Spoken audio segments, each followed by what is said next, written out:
Bonsoir les amis. Alors aujourd'hui, nous allons parler d'un sujet qui va nous réveiller.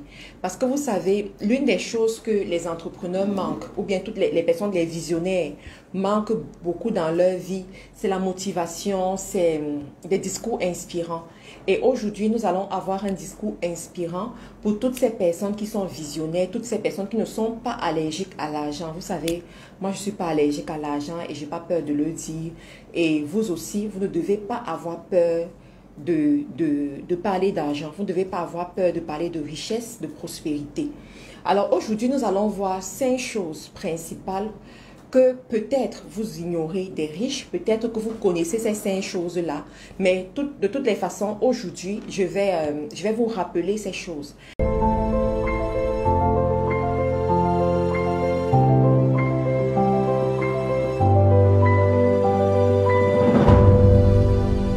Alors, la première des choses que vous devez savoir chez les riches, et quand je parle ici des riches, je ne parle pas des gens qui se cherchent. Je ne parle pas des gens qui découvrent la richesse. Je ne parle pas des gens qui sont encore en train qui sont nouvellement en train de côtoyer la richesse. Je parle des gens qui sont riches depuis longtemps. Des gens qui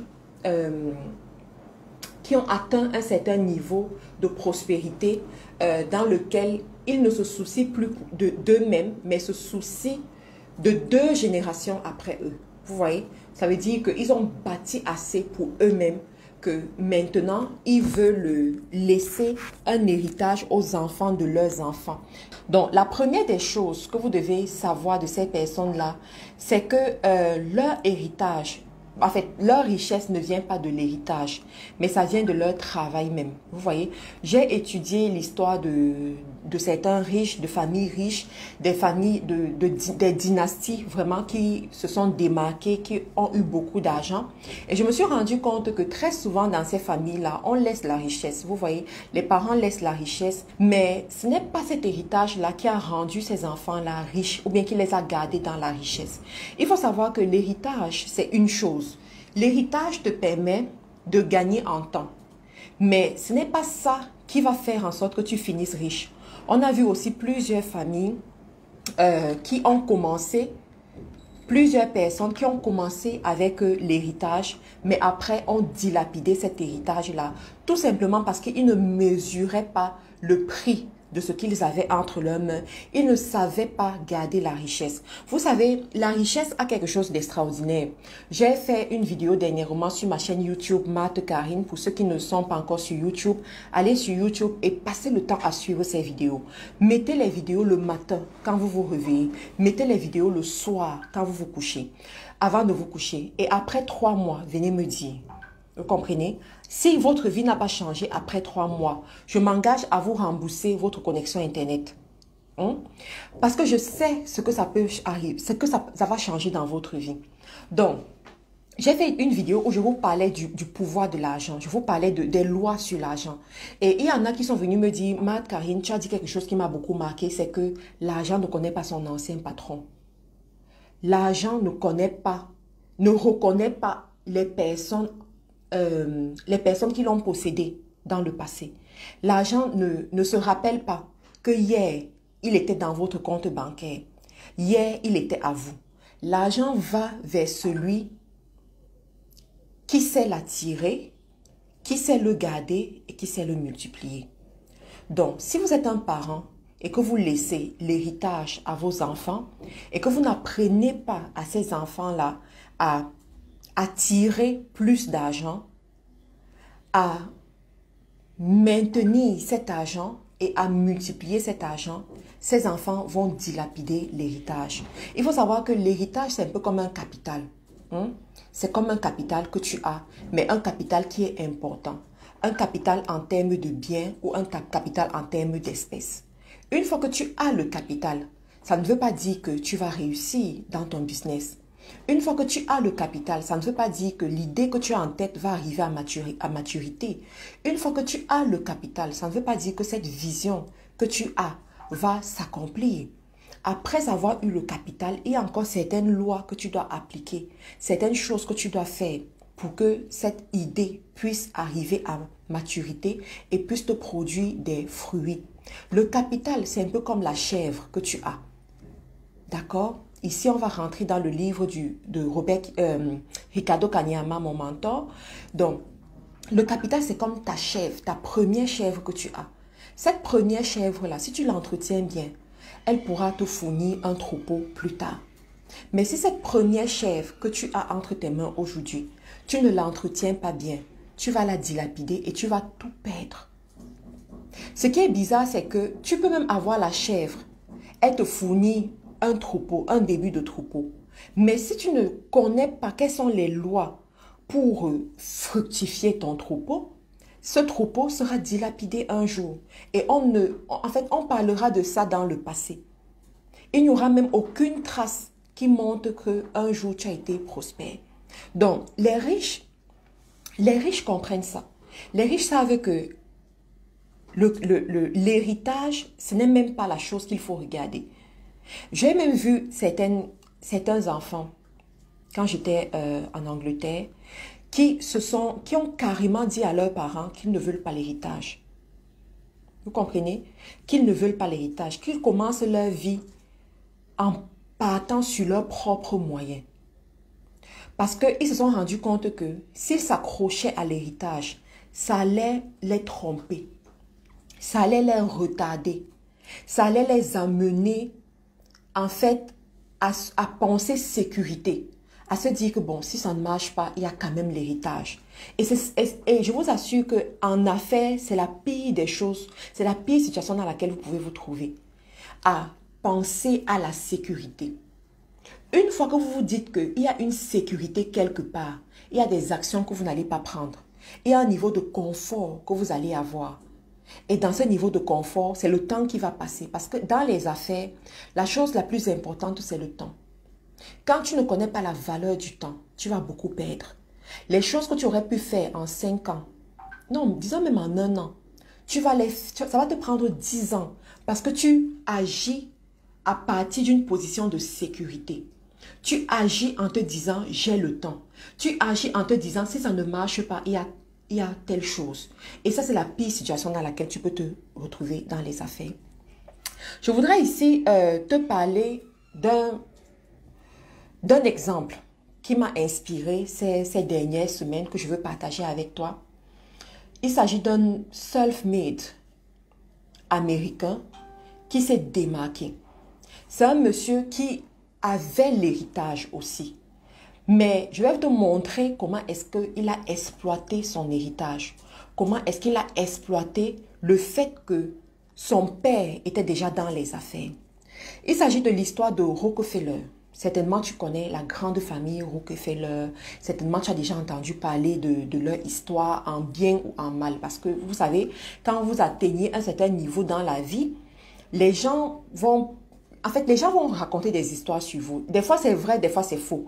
Mais ce qui m'intéresse ici, en tant que femme d'affaires, c'est les leçons que je peux tirer de son histoire. Et j'aimerais partager ça avec vous parce que je sais que vous aussi, vous voulez atteindre certains niveaux élevés dans la société, dans les affaires. Donc, Rockefeller, en fait, son père était aussi un homme d'affaires. Son père faisait aussi les affaires. Cependant, son père lui a transmis 2 choses majeures que je veux partager avec vous. La première des choses, c'est quoi?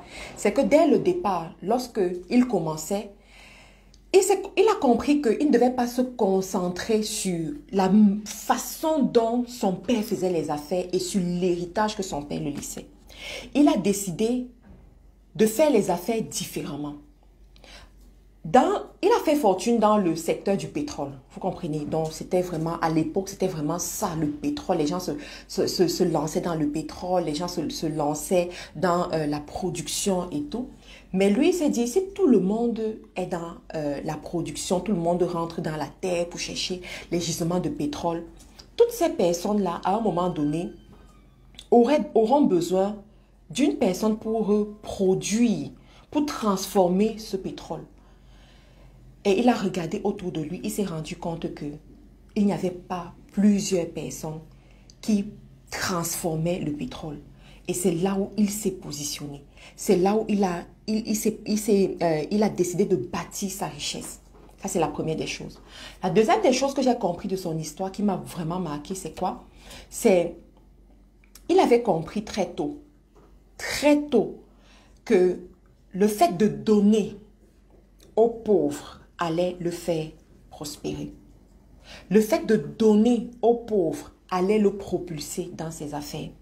Quand je regardais son histoire, je me suis rendu compte que lorsqu'il se cherchait encore, il savait que les 10%, écoutez bien, les 10% de ses revenus devaient aller aux pauvres, devaient aller aux nécessiteux, devaient aller à la veuve et à l'orphelin.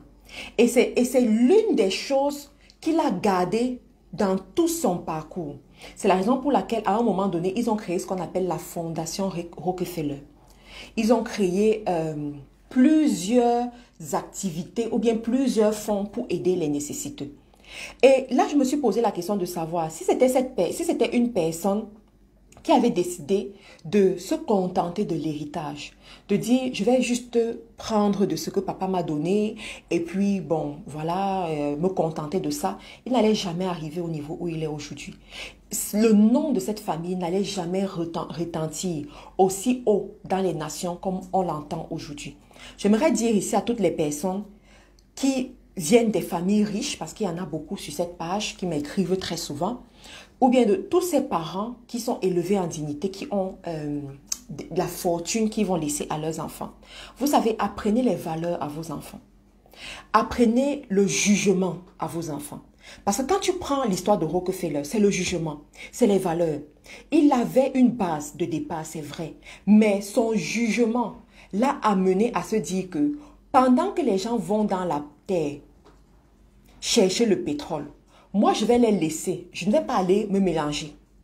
Je ne vais pas me bousculer avec eux. Mais je vais attendre. Lorsqu'ils ramènent ce pétrole-là, moi, je vais transformer le pétrole. Et je vais vendre encore 10 fois plus cher. Ces gens qui sont partis dans la terre viendront acheter chez moi. Ça, c'est le jugement. Et dans les affaires, vous avez besoin de cette jugeote-là.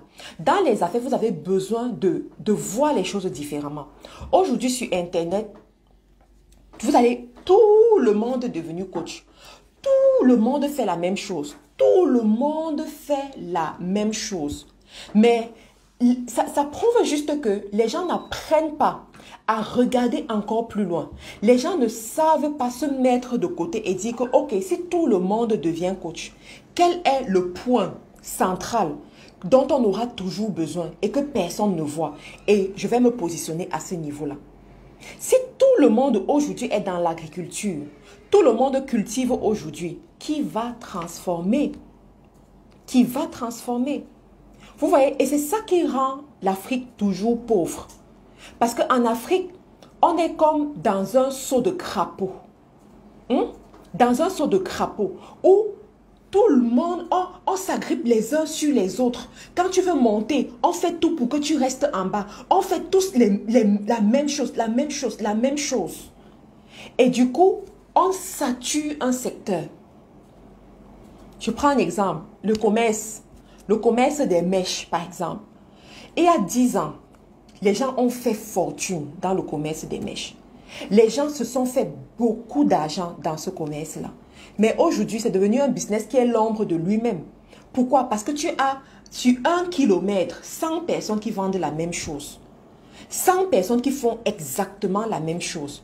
On ne cherche pas à aller plus loin que ça. On ne cherche pas à innover. On ne cherche pas à se dire que, ok, si tout le monde vend les mèches, à côté de ça, il y a même l'huile pour entretenir ces mèches-là que personne ne vend.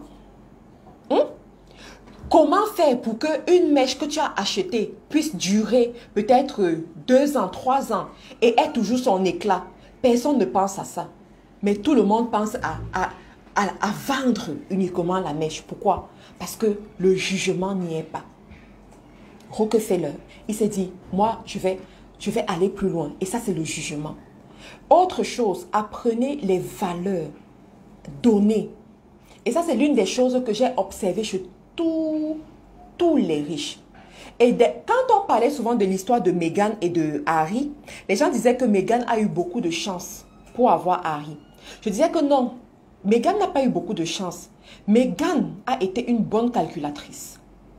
Et je vais vous expliquer si ça vous intéresse. Ça a été extrêmement une bonne calculatrice. C'est une jeune fille qui a su que pour qu'elle arrive à un certain niveau dans sa vie, il y a les dés qu'elle doit bien placer. Vous comprenez? Et c'est ce que vous devez savoir en tant que femme d'affaires, en tant qu'homme d'affaires. Les hommes d'affaires n'agissent pas au hasard. Ils ne font pas les choses n'importe comment. Ce sont les plus grands calculateurs. Si tu vois un homme d'affaires un jour faire quelque chose, sache qu'il l'a calculé pour la génération qui vient même après lui. Donc, Meghan n'a pas été chanceuse. Meghan a été une calculatrice. Dès le départ. Avant même qu'elle ne sache que le prince Harry existe comme elle le dit. J'ai suivi des vidéos sur YouTube où elle dit « je ne savais même pas qu'un prince existait au nom de Harry. » En fait, je connaissais juste la grande famille anglaise. Je connaissais la reine d'Angleterre. Mais je ne savais pas qu'il y avait un prince qui s'appelait Harry. Et les gens utilisent ça, ils font des vidéos les vidéos pour rigoler. Mais ce sont des histoires. Donc, qu'est-ce qu'elle avait fait? Quand vous regardez bien l'histoire de Meghan, Meghan venait en Afrique. Elle allait au Kenya. Les pays de l'Afrique où les richissimes américains arrivent toujours. Vous regardez Naomi Campbell par exemple. Quand elle arrive en Afrique, c'est au Kenya, elle va. Elle allait dans les pays cibles de ces multimillionnaires. Mais pas n'importe quel multimillionnaire, multimilliardaire même. C'est pas n'importe quel multimilliardaire qui va dans ces pays. C'est des multimilliardaires qui ont le côté humain, qui ont les valeurs, qui aiment aider, qui aiment ce qu'on appelle les dîners de charité, les événements de charité. Je vais vous expliquer pour que vous compreniez bien. Une fois, j'ai regardé un film où il y avait justement une jeune fille qui traquait les riches, quoi. Voilà, son truc, c'était les hommes riches. Elle voulait seulement épouser les hommes riches. Donc, la jeune fille savait que pour qu'elle tombe sur un homme riche, qui va prendre soin d'elle, qui va la mettre aux petits soins, qui va l'aimer. Vous voyez, pas le genre d'amour où on te donne juste l'argent et on s'en fout de toi là, non. Le genre que tu es comme la reine, quoi. C'est ce qu'elle voulait. Elle savait que pour qu'elle tombe sur ce genre d'homme, il lui fallait aller dans les dîners de charité. Les dîners de charité, bien s'habiller, aller là-bas, montrer qu'elle défend des causes nobles, des trucs de ce genre. Et un jour, elle tombe justement, elle va dans ce dîner de charité et elle tombe sur un homme riche qui est venu supporter la cause dont il était question.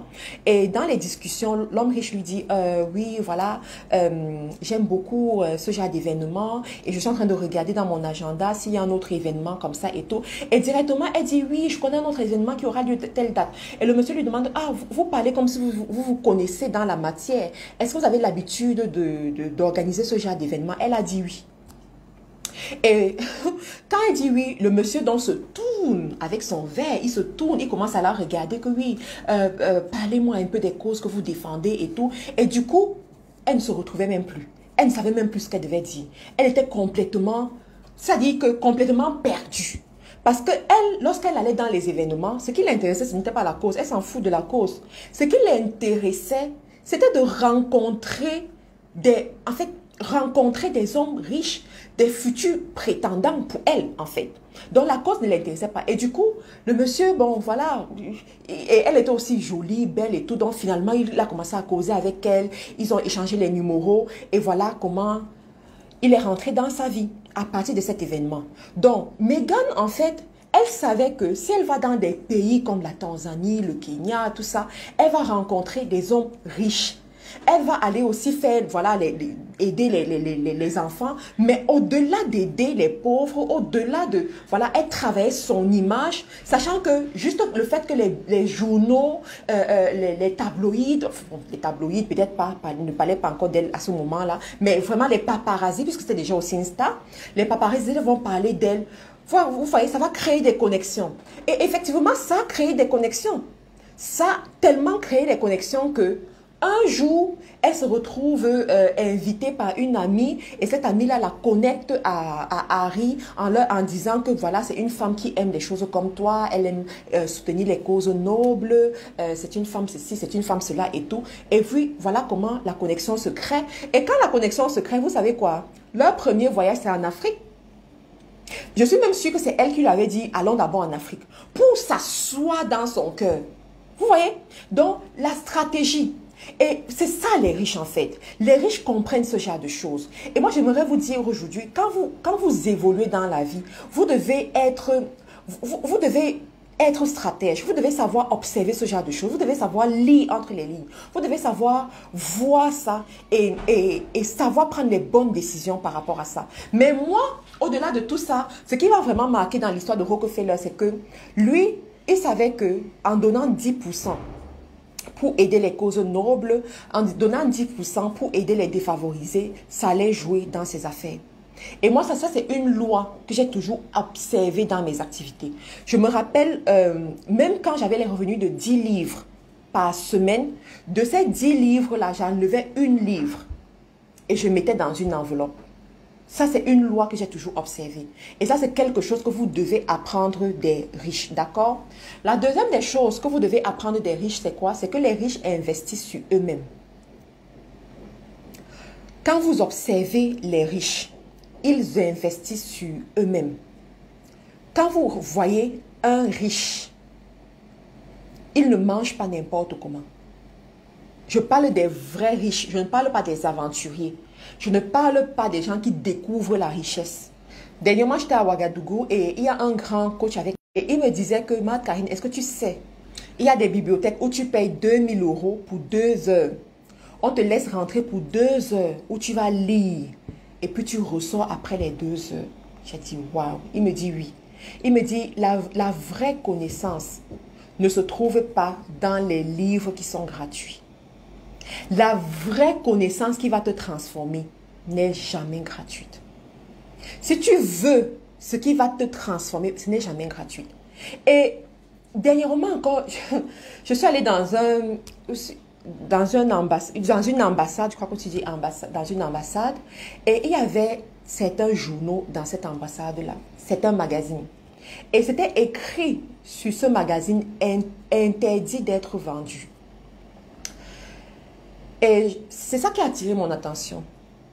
Quand j'ai ouvert le magazine, j'ai vu de quoi est-ce qu'on parlait à l'intérieur. Je me suis dit, pourquoi est-ce qu'ils ne vendent pas ce magazine? Parce que ces informations sont importantes. Au fur et à mesure que j'évoluais, j'ai compris pourquoi. Les dernières pages du magazine listaient où est-ce qu'on peut retrouver ce magazine. Les points centraux où on peut retrouver ces magazines. Et il disait, interdit d'être vendu, on peut uniquement les retrouver dans les ambassades, dans les salons VIP des aéroports. Et vous savez que les salons VIP sont réservés uniquement pour ceux qui prennent la classe affaires. C'était uniquement dans ces endroits où on pouvait retrouver ce journal. Et lorsque j'ai lu au fur et à mesure, je me suis dit, avec juste un magazine, tu as l'information et tu sais où investir dans la nation. Vous comprenez? Tu as l'information et tu sais où investir dans la nation. C'est la raison pour laquelle les riches seront toujours riches et les pauvres seront toujours pauvres. Parce que le riche a la bonne information qui n'est pas disponible à tout le monde. Warren Buffett dit que lorsque on te parle d'une opportunité dans les journaux, ce n'est plus une opportunité. Lorsque on te parle d'une opportunité dans les vidéos YouTube, ce n'est plus une opportunité. Lorsque on te parle d'une opportunité à ciel ouvert devant 10 000 personnes, ce n'est plus une opportunité. Ça, c'est Warren Buffett, qui est l'un des hommes les plus riches du monde. Le parrain de Mark Zuckerberg. Il te dit, lorsque c'est déjà à ciel ouvert, ce n'est plus une opportunité. Et lorsque j'ai vu ce magazine, j'ai compris pourquoi Warren Buffett le dit. Parce que la vraie information du milliard n'est pas disponible à monsieur et madame tout le monde. Lorsqu'on te dit que en vendant les tôles, tu seras riche, non, c'est déjà, c'est vieux. Lorsqu'on le dit déjà dans les journaux, c'est vieux. Ce n'est plus pour toi. Lorsqu'on te dit l'énergie solaire rend les gens riches, rend les gens comme Econ riches, non. Econ est en train de prendre les miettes du marché. Les vrais gens qui sont assis là où il faut, on ne les voit même pas.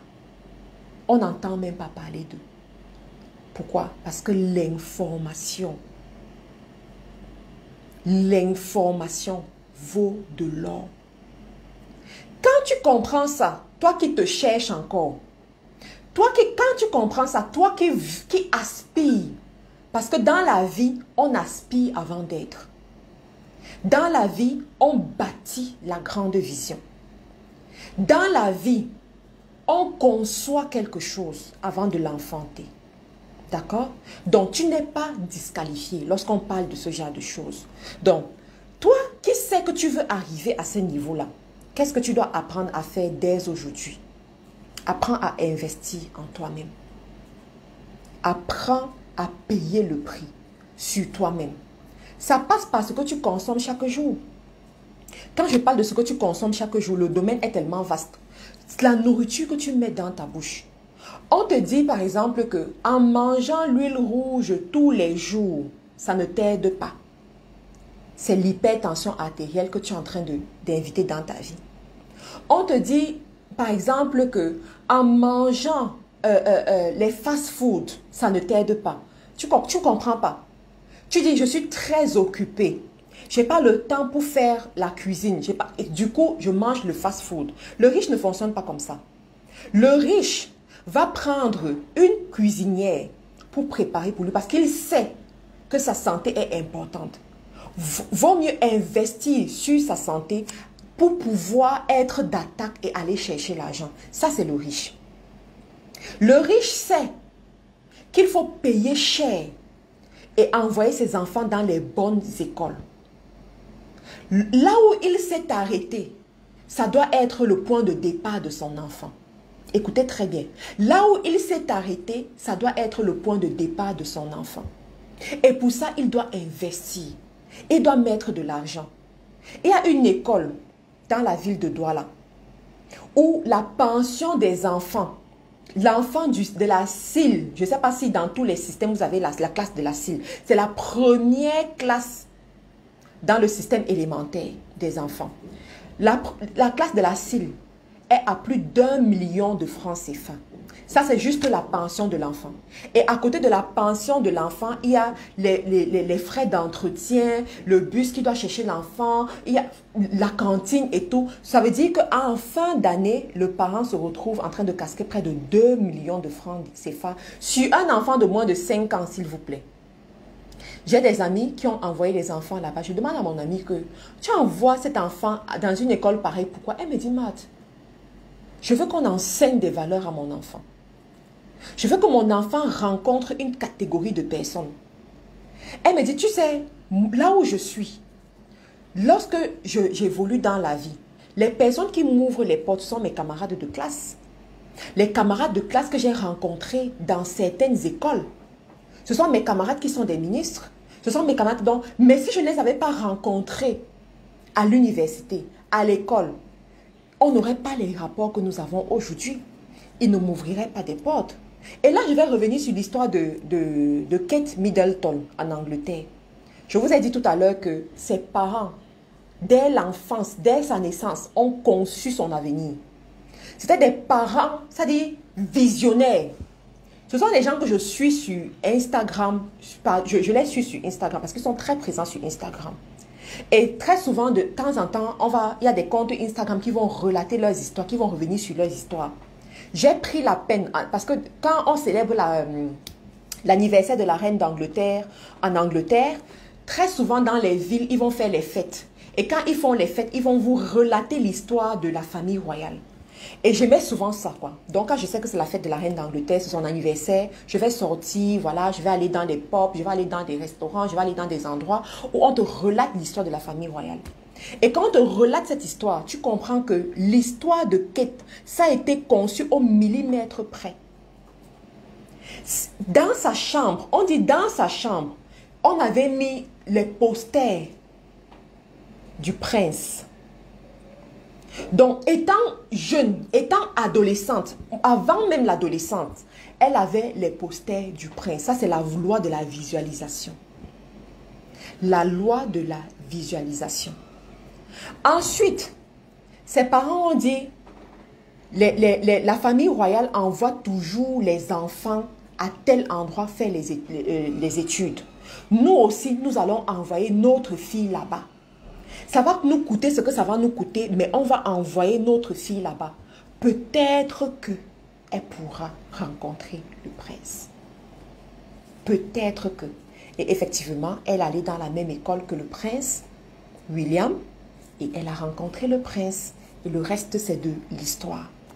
C'est une famille, ça dit que le père et la mère de Kate, surtout sa mère, Carole, une femme, on dit, les femmes fabriquent l'avenir de leurs enfants.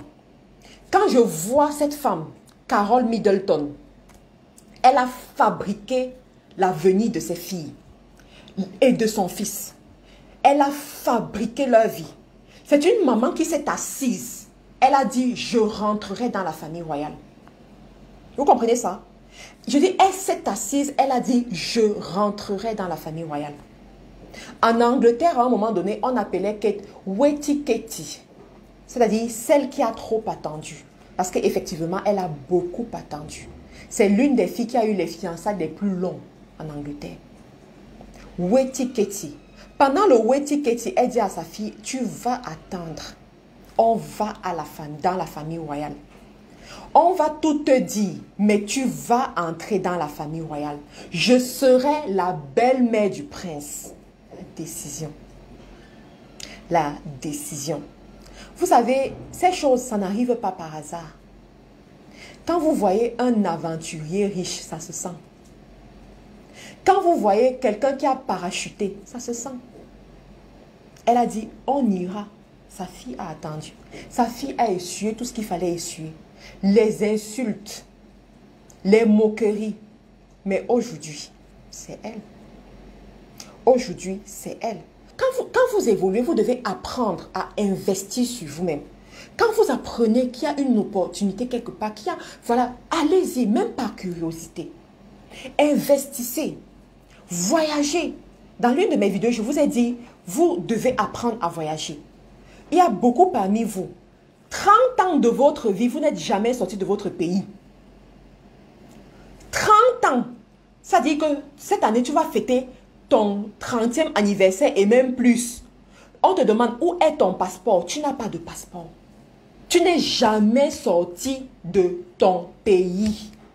Et tu t'étonnes d'être au même niveau? Tu t'étonnes d'être toujours où tu es? Non, ce n'est pas possible. Il y en a parmi vous, vous n'avez jamais visité le bâtiment le plus cher de votre localité. L'immeuble 5 étoiles de votre localité, vous ne l'avez jamais visité. Même si vous n'avez pas l'argent, allez-y. Surprenez un peu vos yeux. Allez-y. Parce que c'est ça qui va vous pousser à rêver et à posséder votre rêve. Le riche s'est investi en lui.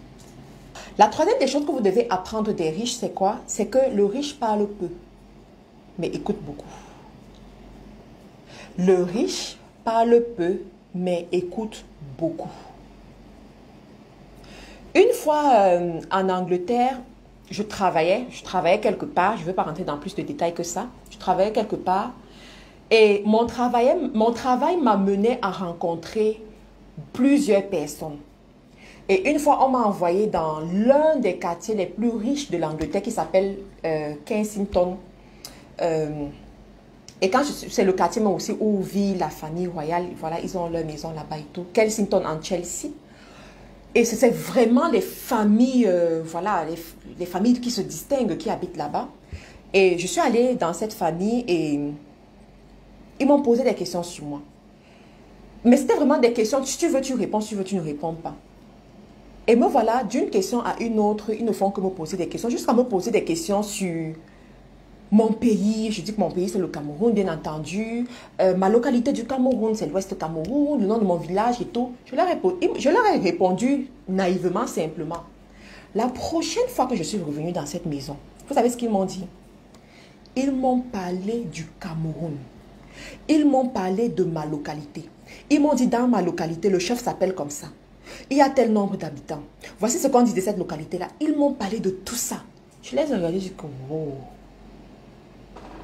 Wow. Et j'ai compris quelque chose. Les riches, ce sont des gens qui savent tirer l'information de vous. Ce sont des gens qui vont vous amener à beaucoup parler.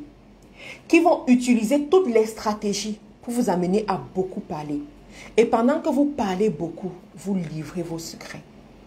Pendant que vous parlez beaucoup, vous livrez vos forces. Pendant que vous parlez beaucoup, vous leur donnez des arguments. Vous comprenez? Lorsque j'étais en Angleterre, en faisant une recherche une fois, j'ai découvert qu'un Français a lancé un produit de luxe dans l'une des boutiques ou bien l'une des plateformes du marché les plus onéreuses de l'Angleterre qui s'appelle Harrods. Pour ceux qui connaissent un peu Harrods, vous allez voir. Et quand j'ai étudié l'histoire de ce monsieur, je me suis rendu compte qu'il est arrivé au Cameroun une fois. Son premier voyage au Cameroun, il a découvert ce qu'on appelle le poivre blanc de Penja. Il est allé dans la localité de Penja. Il a pris ce poivre blanc, il a mis dans un beau packaging et il a mis ce poivre-là en ligne. Dans une quelconque boutique en ligne. Quand je dis quelconque boutique, ça veut dire qu'elle n'avait rien de spécial sauf que c'était une boutique en ligne. Et c'est comme ça qu'il a commencé à vendre son poivre blanc de Penja depuis la France. Il a livré jusqu'à livrer à un client en Angleterre. Et voilà, parce que voilà ce genre de choses, si c'est un client qui vous commande ce genre de produit, qui ne coûte, qui n'est pas voilà, à la portée de tout, ça veut dire que ce client-là aussi se respecte.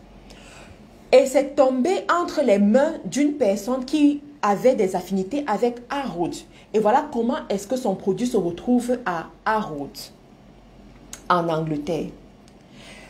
Et quand je regarde comment est-ce qu'il vend son poivre blanc de Penja, la quantité, la petite quantité qu'on retrouve ici au Cameroun à 200 francs, cette même quantité, il vendait à 30 livres. Pour ceux qui peuvent faire la conversion, 30 livres, ça correspond à combien de francs CFA? Pour ceux qui peuvent faire la conversion. 30 livres, ça correspond à combien de francs CFA? Pourquoi? Voilà un homme qui a eu le courage, écoutez bien, voilà un homme qui a eu le courage de sortir de sa zone de confort, de dire je vais quitter la France, je vais aller au Cameroun. Certainement aussi parce qu'on lui a parlé du Cameroun et tout. Et arrivé au Cameroun, il a posé les bonnes questions. Les gens ont parlé.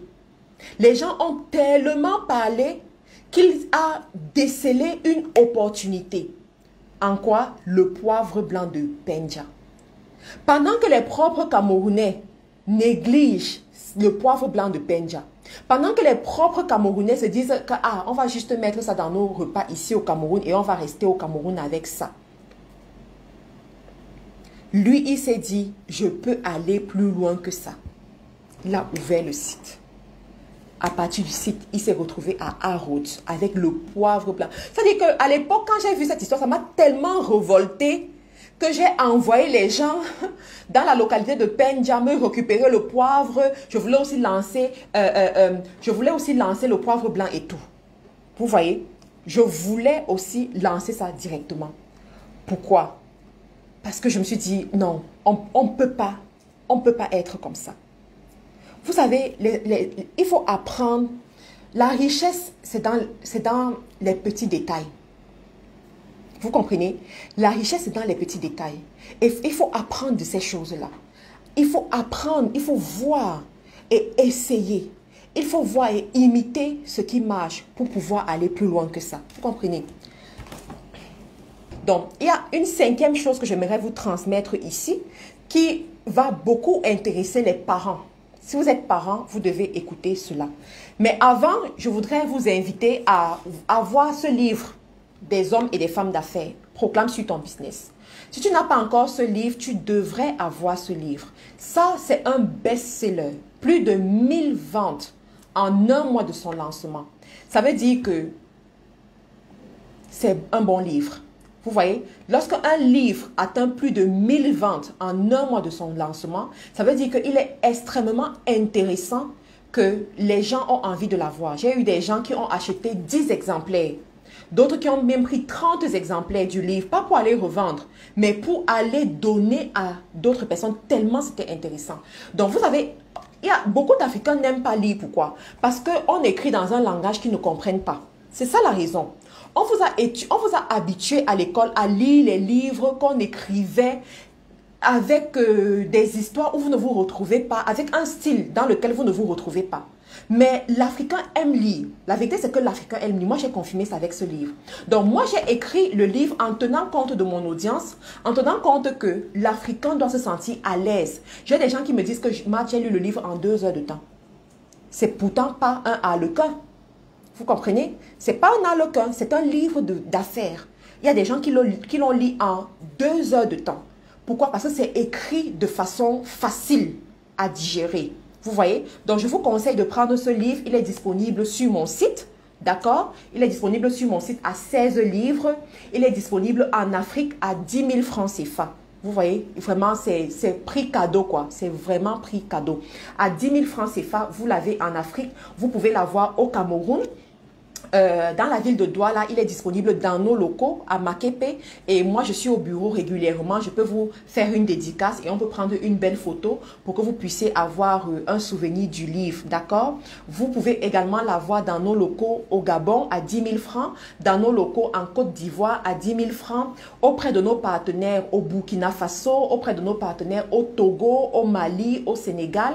Vous pouvez l'avoir en Europe, dans toute l'Europe, vous pouvez l'avoir. Donc vous pouvez l'avoir en Europe. Vous partez sur le site MC Deluxe, vous passez votre commande, en moins d'une semaine, vous serez livré. En Amérique du Nord également, c'est disponible, vous pouvez l'avoir. C'est un livre, en fait, ce sont les secrets de business, quoi. Je vous ferai un autre live où je vais vous expliquer. Par exemple, le chiffre d'affaires. Il y en a ici, vous ne connaissez même pas votre chiffre d'affaires. Si on vous dit, le mois passé, vous avez eu combien en chiffre d'affaires, vous ne savez pas. Et si vous voulez être millionnaire, vous voulez être milliardaire, comment ça va se faire?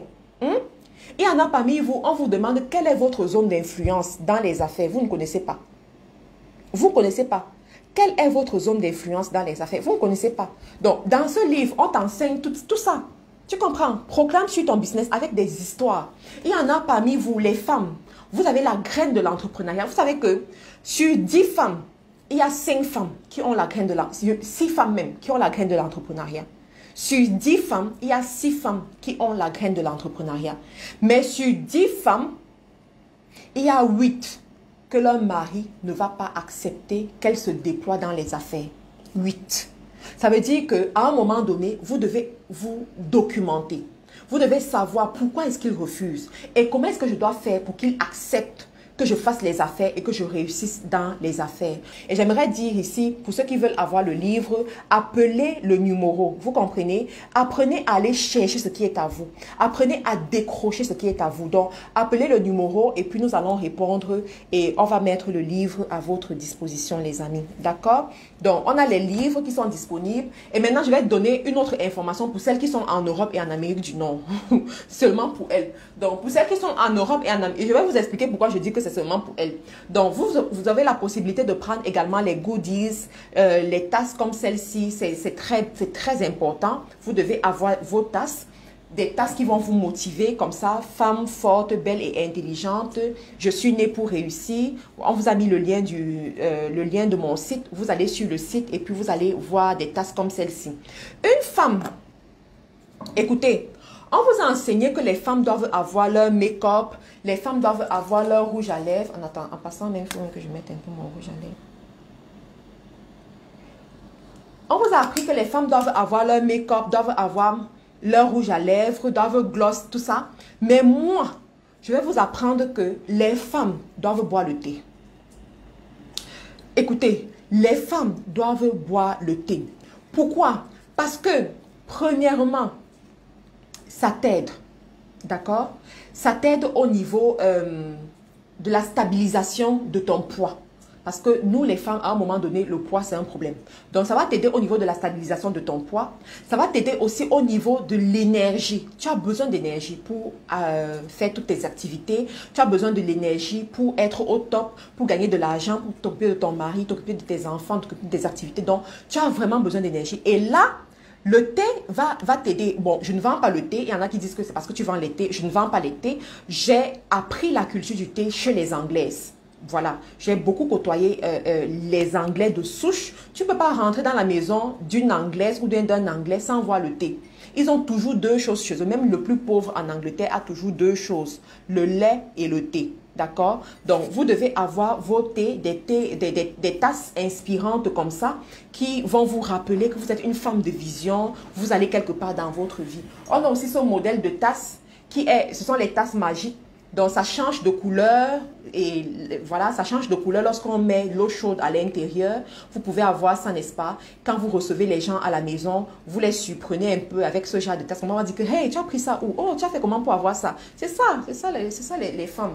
Donc, vous devez avoir ce genre de petites choses, d'accord? Et pour toutes les personnes qui, effectivement, bien entendu, veulent faire les formations chez nous, formation de 3 sources de revenus, formation d'e-commerce, formation de community management, contactez-nous, prenez les formations avec nous. On vous a mis toutes les informations ici, les numéros à contacter, le lien à cliquer. Donc, prenez tout simplement rendez-vous et nous allons vous donner toutes les informations par rapport aux formations.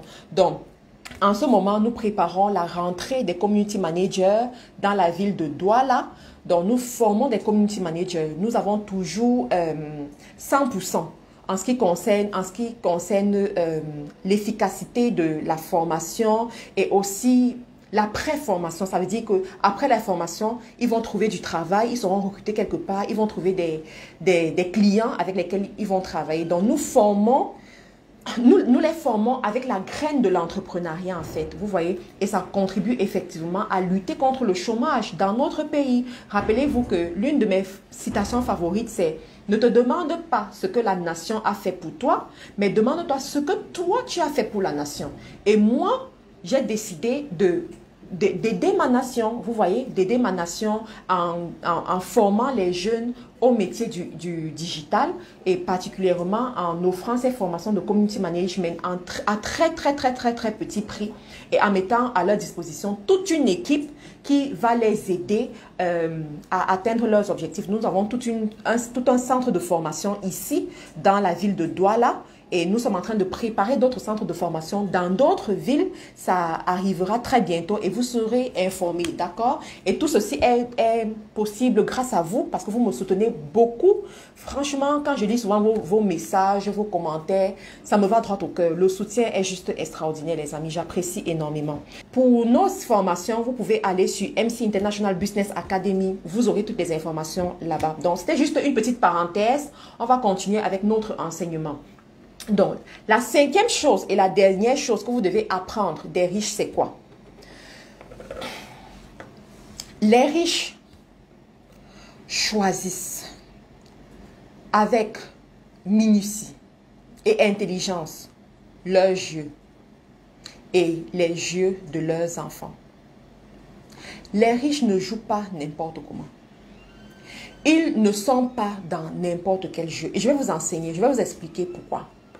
Alors, il y a 3 ans de cela, il y a un illustre professeur qui s'appelle le professeur Pougala qui a écrit un article sur les jeux que ses enfants pratiquent.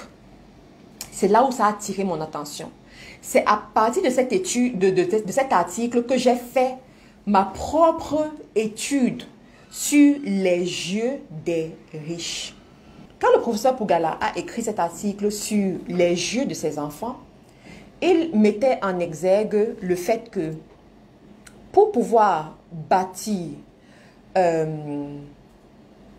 pour pouvoir bâtir un certain caractère chez les enfants, pour qu'ils puissent être prêts à supporter toutes les péripéties de la vie, toutes les péripéties de l'entrepreneuriat, pour développer en eux le caractère de combattant, le caractère de celui qui n'attend pas que tout vienne le trouver, le caractère de celui qui va chercher ce qui est en eux de façon intelligente. Pour développer ça de façon intelligente chez les enfants, il fallait bien choisir leur jeu. Parce que de toutes les façons, les enfants vont jouer, d'accord? Il faut savoir, les enfants, ils vont toujours jouer. Mais autant faire en sorte qu'ils jouent de façon sage, de façon intelligente, qu'ils jouent pour gagner quelque chose, de telle sorte que demain, ça les aide. Donc, lui, qu'est-ce qu'il a fait?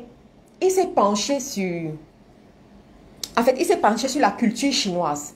Il a vu quels sont les arts que les Chinois pratiquent. Il a vu comment est-ce qu'on forme les enfants dans la culture chinoise. Il faut savoir que c'est un industriel africain. Pour ceux qui ne le connaissent pas, allez un peu regarder sur Facebook qui est-ce qu'il est, professeur Pugala. Donc, il a étudié un peu la culture chinoise. Il a vu comment est-ce qu'il formait les enfants, comment ils amenaient les enfants à penser différemment. Qu'est-ce qu'ils faisaient en fait pour bousculer le subconscient de ces enfants et les amener à être forts, quelle que soit la situation qui arrive dans la vie. Et il s'est rendu compte que tous ces enfants-là pratiquent ce qu'on appelle les arts martiaux. Les arts martiaux. Et il faut savoir que dans les arts martiaux ont ceci de particulier que c'est une activité de combat en fait. Et dans ce combat, on combat avec une personne qui est connue. On combat avec une personne qu'on connaît. Et on a étudié les stratégies de combat, on a étudié la personne. Dans les arts martiaux, vous savez très bien qu'il y a des lois. Les lois des arts martiaux. L'une des lois que je connais, par exemple, c'est que c'est de ne jamais sous-estimer son adversaire. D'accord? Donc, quand tu as un adversaire devant toi, tu ne vas jamais dire que c'est parce qu'il est petit de taille, c'est parce que... Non, pour le sous-estimer. Tu vas en guerre comme s'il peut te terrasser. Tu vas en guerre comme si il était plus fort que toi et c'est le résultat qui dira qui est effectivement plus fort. Donc, il a étudié ça et il s'est rendu compte que ça, c'était quelque chose d'important. Ensuite, il s'est rendu compte que les riches aussi vont envoyer leurs enfants faire d'autres activités comme le tennis. Tu vois, tu as le tennis que les enfants des riches vont pratiquer. Observez un peu dans vos villes, pour ceux qui sont dans les grandes villes. Où se trouvent les terrains de tennis? Où se trouvent les terrains de tennis?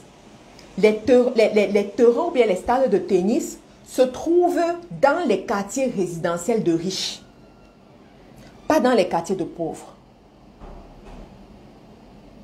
Pas dans les quartiers de pauvres. Uniquement dans les quartiers de riches. Vous comprenez? Pourquoi? Parce qu'ils comprennent certaines choses. Et c'est justement des jeux où tu as un adversaire connu. Alors, quand j'ai vu cet article du professeur Pugala, je suis allée un peu plus loin. J'ai décidé je me suis dit, est-ce que ce qu'il dit, c'est son expérience personnelle ou il y a d'autres riches qui ont parlé de la même chose? Et je me suis rendu compte que le célèbre Robert Kiyosaki, qui a écrit Père riche, Père pauvre, parle également de ça. Robert Kiyosaki dit, il y a des jeux que vous devez habituer vos enfants à ces jeux-là dès le bas âge pour stimuler l'intelligence financière de ces enfants. Pour les habituer à comprendre l'argent. Robert Kiyosaki te parle par exemple du Monopoly. Le Monopoly. Amener les enfants à jouer de cette façon. Et ça me fait penser, pour ceux qui ont suivi ma vidéo, où je parlais de ma marraine, c'est elle qui m'a amené à croire que je pouvais être riche. C'est elle qui m'a amené à croire que je pouvais venir d'une famille pauvre, mais finir riche. Dans la maison de cette femme, il y a deux choses qui m'ont marqué. Sa bibliothèque. J'ai appris qu'il y avait une personne qui s'appelait Marie Curie grâce à sa bibliothèque. Le jour où j'avais découvert, et sa bibliothèque n'était pas ouverte à tous, il fallait aller dans certains coins pour voir qu'elle a une bibliothèque. Et c'est l'une des femmes qui s'est distinguée dans sa génération jusqu'à aujourd'hui. Femme que j'honore et que j'honorerai toute ma vie même. Dans sa bibliothèque, il y avait une série de livres. Parmi ces livres, il y avait le livre de Marie Curie. J'ai découvert qui était Marie Curie par ces livres. Deuxième des choses qui m'a marqué, les jeux qu'il y avait dans sa maison. Le Monopoly et les échecs. Le Monopoly et les échecs dans sa maison. Donc, j'ai étudié, je me suis dit, waouh. J'ai regardé autour de moi. Parce que, voilà, pour confirmer une règle, il faut au moins 3 expériences différentes. J'ai regardé autour de moi. Je me suis rendu compte que les riches que je connaissais, les super riches, je parle ici des super riches, je ne te parle pas des gens qui s'essayent. Je ne te parle pas des gens qui se cherchent encore. Je parle des super riches. Tous pratiquaient une activité qui s'appelle le golf. Le golf. J'ai mon mentor que j'aime beaucoup, qui est en Angleterre et je parle très souvent d'elle. Je la cite énormément et voilà, j'ai beaucoup appris d'elle. Mon mentor en Angleterre, un jour, elle me dit, Marc-Karine, il faut que tu m'accompagnes quelque part. Je dis, ok, où? Elle me dit, il faut que tu m'accompagnes, je vais passer un après-midi avec certaines personnes et il faut que tu sois avec moi. Je dis, ok, on y va. Et quand on y va, je me rends compte qu'elle m'amène dans un terrain où on joue le golf. Et qui joue le golf, c'est son mari. Et à chaque fois que son mari joue le golf, elle est avec lui. Pas pour jouer avec lui, mais pour le supporter. Et pas seulement pour le supporter, pour networker avec les autres femmes de riches qui sont venues accompagner leur mari jouer au golf. Son mari a une clinique de référence en Angleterre. Et ils ont choisi de vivre dans une petite localité pas loin de Londres qui s'appelle Kent. Et pour ceux qui connaissent un peu Kent, vous connaissez, ce sont les plus Anglais qui vivent là-bas. Les riches Anglais qui vivent là-bas, à Kent. Donc, ils vivent là-bas. Et ils jouent au golf. Elle me dit, tu vois un peu, voilà, et tout. Et ce jour, il fallait voir comment elle était présentée. Tout détail. Elle était simple, mais tu sentais quoi. Tu sentais que ici, là, voilà, c'est le milliard. Tu sentais. Et elle me dit, tu vois, c'est comme ça.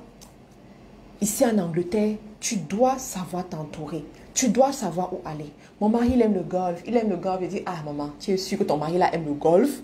Tu es sûre qu'il aime le golf? Ah, mais ils avaient été sages. Et viens voir comment les activités ne font qu'évoluer. Leurs affaires ne font qu'évoluer. Les choses ne font qu'aller dans leur vie. Vous voyez? Voilà les 5 choses que je voulais vous apprendre des riches. Il y en a qui connaissaient déjà certaines choses, tant mieux pour ces personnes. Il y en a qui ne connaissaient pas. Mais toujours est-il que je suis sûre que ça vous a boosté. Ça va vous amener à penser différemment. Ça va vous réveiller. Ça va vous amener à rêver grand. Ça va vous amener à vous dire que voilà les choses sur lesquelles je dois appuyer. Voilà comment je dois me comporter. Voilà. Vous voyez, partagez cette vidéo auprès de vous. Partagez à vos amis, aux membres de vos familles, à vos parents. Partagez la vidéo au maximum. Et n'oubliez pas de vous abonner sur la page si jamais vous êtes nouveau ici. Ici, on parle entrepreneuriat, on parle business en ligne, on parle éducation financière, on parle millions, on parle milliards. Nous ne sommes pas allergiques aux millions ici. Déjà que nous les aimons beaucoup. Donc, on parle de tout ça ici. La vidéo sera disponible aussi sur ma chaîne YouTube dans ses pavis ou alors ma chaîne YouTube Marc-Karine. On verra un peu comment ça va se passer. Donc, voilà. Pour tous ceux qui veulent prendre le livre best-seller Proclame sur ton business. Il y a toutes les informations là-bas. Donc, vous pouvez me joindre en écrivant directement sur la page ou alors en appelant mon secrétariat. Vous comprenez? Vous pouvez appeler mon secrétariat pour me joindre.